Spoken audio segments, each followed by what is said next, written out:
백화점이나 마트에서 서서 일하는 서비스직 종사자들은 앉아서 잠깐 쉬는 것조차 어려운 경우가 있습니다. 10여 년 전 앉을 권리라는 이름으로 관련 법이 마련됐지만 처벌 규정은 없어 실효성이 떨어진다는 지적이 나옵니다. 권준수 기자입니다. 서울 동대문구의 한 카페. 바쁜 점심시간이 지났지만 아르바이트생은 계속 서서 손님을 맞이합니다. 손님이 없는 시간, 잠시 시간을 내 앉으려면 매장 내 의자를 이용해야 합니다. 근무하면서 안쪽에 의자가 있으면 방해되는 경우가 많아요. 다리 아프다. 아니면 지금 할 일을 다 했다. 그러면 홀에 나가서 쉬던가. 백화점과 면세점도 상황은 비슷합니다. 매장별로 직원용 의자가 있긴 하지만 대부분은 손님이 없어도 서서 일합니다. 임시 매대는 앉을 의자가 아예 없거나 직원은 여러 명인데 의자가 하나밖에 없어 눈치를 봐야 합니다.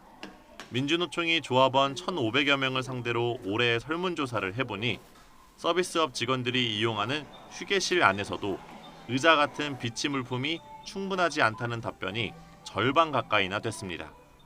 저도 여기서 일한 지 지금 한 10년이 넘었거든요.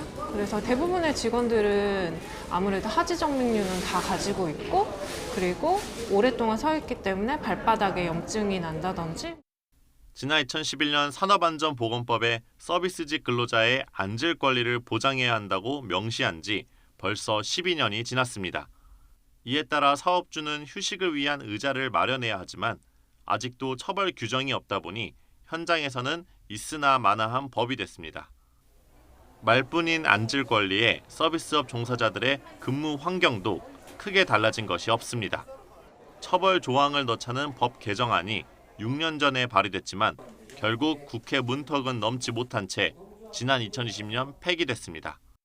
우리 법령은 애초에 취지는 처벌보다 계도 목적이 있는 거거든요. 그래서 예방 사업에 치중을 하고 사후적인 과태료 조항은 없는 편입니다. 그러니까 사업주가 법을 이행하지 않아도 사실 아무 문제가 없는 거거든요. 고용노동부는 현행법상으론 산업안전보건법 기준에 맞게 현장 점검을 통해 시정하도록 하는 게 유일한 해결책이란 입장입니다. 앉을 권리를 되찾기 위해 민주노총은 올해 하반기부터 본격적인 서비스직 노동자의 건강 실태 조사에 들어갈 방침입니다. 무엇보다 법 개정에 앞서 직원들의 휴식과 건강이 손님 응대만큼 중요하다는 사회적 인식 전환이 절실해 보입니다. YTN 권준수입니다.